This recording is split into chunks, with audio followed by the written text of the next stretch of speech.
का मुद्दा से अलग मुद्दा है महोदय। महोदय, बिहार के गरीब गुरबों का, दलित, अत्यंत पिछड़े अल्पसंख्यक का जो महान नेता है महोदय, आदरणीय श्री लालू प्रसाद यादव जी, जो उनका इलाज रिम्स में हो रहा है महोदय, और रिम्स ने जो उसको रेफर कर दिया, बिल्कुल जेल में है, और जेल में रहने वाले हमारे कैदियों को भी मानवाधिकार का अधिकार है, उनको भेज दिया महोदय एम्स में, और एम्स ने महोदय उनको एडमिशन करने से मना कर दिया।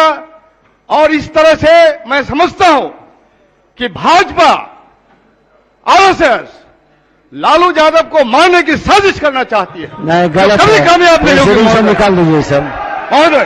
ये और महोदय का वक्तव्य मैं मुद्दे बनाता हूं महोदय, और महोदय सदन से बनेगा कि सदन, मैं मांग करता हूं महोदय, बैठ जाइए महोदय, मैं मांग करता हूं कि सदन से निंदा प्रस्ताव होना चाहिए। हमारे मानवीय अधिकार का हनन हो रहा है महोदय, ये तानाशाही की सरकार में महोदय।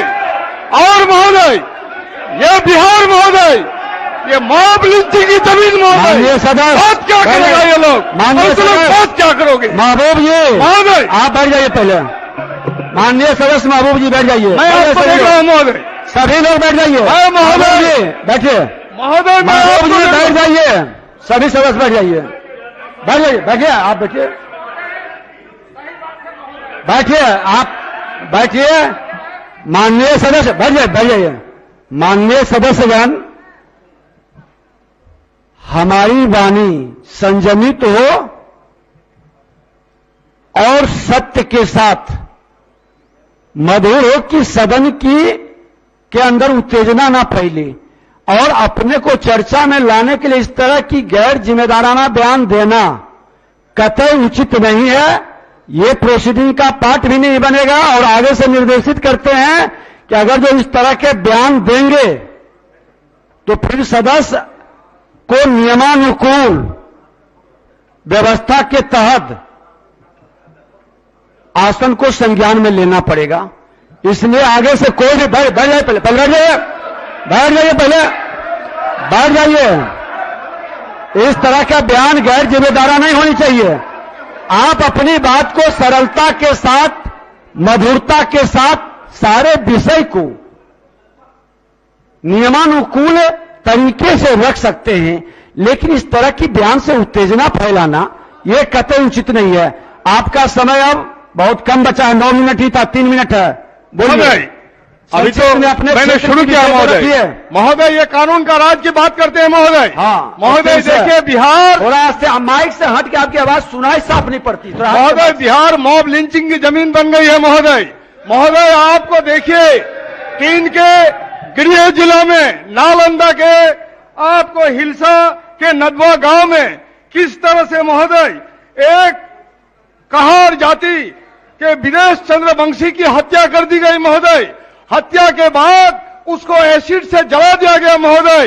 वो दीपक शर्मा नाम का वो आदमी है। और जब तमाम गांव के लोगों ने उनकी लाश को लेकर के अपने मकान में आए तो पुलिस इन्हीं लोगों पर 2-2 केस मुकदमा कर दिया महोदय, एक 44 पर, एक 47 पर। और 18 तारीख की बात है महोदय, ये गरीब लड़का था, जुगाड़ गाड़ी चलाता था पटना में महोदय। ये गया था गांव में और दीपक शर्मा ने कहा कि चलो मैं तुमको गांव से घुमाता हूं, और घुमाने गया महोदय। उसको लेके गया शरेआम, लोग 8 बजे 10 बजे, और जब 4 बजे वापस आया तो वो विदेश चंद्रवंशी नहीं था महोदय। इसको लेके इतनी सनसनीखेज है महोदय, इन लोगों ने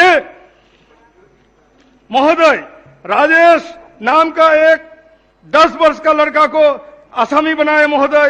भोला कुमार नाम का एक 3 वर्ष का बच्चा को आसामी बनाए महोदय। नीरज कुमार नाम का एक 10 वर्ष के बच्चे को आसामी बनाए महोदय। और राजा कुमार नाम का एक 7 वर्ष के बच्चे को आसामी बनाया महोदय। महोदय सच तल्ख होता है महोदय, सच तल्ख होता है। चंपारण में क्या हुआ महोदय? चंपारण में एक डीजे बजाने वाला, हम लोग ट्रेन पर चढ़ते हैं महोदय, आप भी कभी चढ़े होंगे। ट्रेन पर बिना टिकट चढ़ने से फाइन होता है महोदय, पनिशमेंट नहीं है उसका, आईपीसी का सेक्शन उसमें लागू नहीं होता है। तो डीजे जब बजा रहा था महोदय, तो डीजे बजाने वालों का आज ही रोजगार की कमी है महोदय। सरकार के पास कोई रोजगार नहीं है, देश बेचा जा रहा है थोक में। तमाम IITN, तमाम पढ़े लिखे बच्चे को रोजगार नहीं है महोदय, तो डीजे बजा रहा था महोदय। अगर वो डीजे बजा रहा था उसको पकड़ के लाया और थाना में पीट पीट के मार दिया, और थाना में पीट पीट के मार दिया महोदय। और जब उत्तेजना फैली, उत्तेजना की आग को हवा किसने दी? फिर मैं बात करूंगा तो कुछ लोगों को मिर्ची लगेगी। वो बजरंग दल के लोग थे जिन लोगों ने जनता के आक्रोश की आग को हवा दी महोदय, जो नतीजा आपके सामने है महोदय। महोदय हम लोग देखते हैं बिहार का कानून व्यवस्था तार तार हो रहा है महोदय। हम महोदय देखते हैं जंदा हमारी एक महिला बहन बोल रही थी कि रात के अंधेरे में भी हमारा महिला चल सकती है। जंदा में आपने देखा महोदय, एक दलित लड़की को अपहरण करके महोदय उसे बलात्कार करके रेप करके मार दिया गया, और उस दलित बाप को हिम्मत नहीं हुई थाना में जाने की महोदय। वो थाना की आज ये हालत महोदय, प्रशासन की ये हालत है महोदय कि थाना पर से आम गरीब जनता का भरोसा उठ गया महोदय, टूट गया महोदय। वो उसी दरिंदे के बाप के पास गया, गिड़गिड़ाने लगा कि बाबू, माए बाप, मेरी लड़की का जो हुआ तो हुआ, मुझे वापस दे दीजिए। और उन्होंने कहा अरे जा रे जा, कल तुमको लड़की मिल जाएगा। लड़की की लाश मिली महोदय। ये है बिहार की तस्वीर। बिहार की तस्वीर आपने देखा महोदय, सीतामढ़ी में खलील रिजवी को जिंदा जला दिया गया महोदय। कहीं खलील रिजवी को जिंदा जला दिया गया महोदय, कहीं नालंदा में जिंदा जला दिया जाता है तो कहता है कि इलेक्ट्रिक शॉक से मर गया, और वहां पुलिस की पिटाई से मरता है तो कहता है कि मधुमक्खी के काटने से मर गया। और जब होली में 40 लाख लोगों की 40 लोगों की शराब से, जहरीली शराब पीने से मौत हो गई महोदय, तो ये कहते हैं कि लोग बीमारी से मर रहे हैं। हमारा तो सुशासन का राज है। अपनी पीठ थपथपाते रहिए, माफ नहीं करेगा। जुल्म तो जुल्म है, बढ़ता है तो मिट जाता है, खून तो खून है, टपकेगा तो जम जाएगा महोदय। इसी बात के साथ मैं माननीय मुख्यमंत्री से आग्रह करना चाहूंगा कि हमारा जो मानवीय अधिकार है, इसका जो हनन हो रहा है महोदय, इसके रक्षा होना चाहिए, बयान देना चाहिए। लालू यादव के साथ जो व्यवहार हुआ महोदय, लाने की मैं इस सदन से मांग करता हूं महोदय। तमाम चीजों के मद्देनजर मुझे लगता है महोदय, मैं कटौती प्रस्ताव के पक्ष में हूं। माननीय सदस्य जुल्म करने के लिए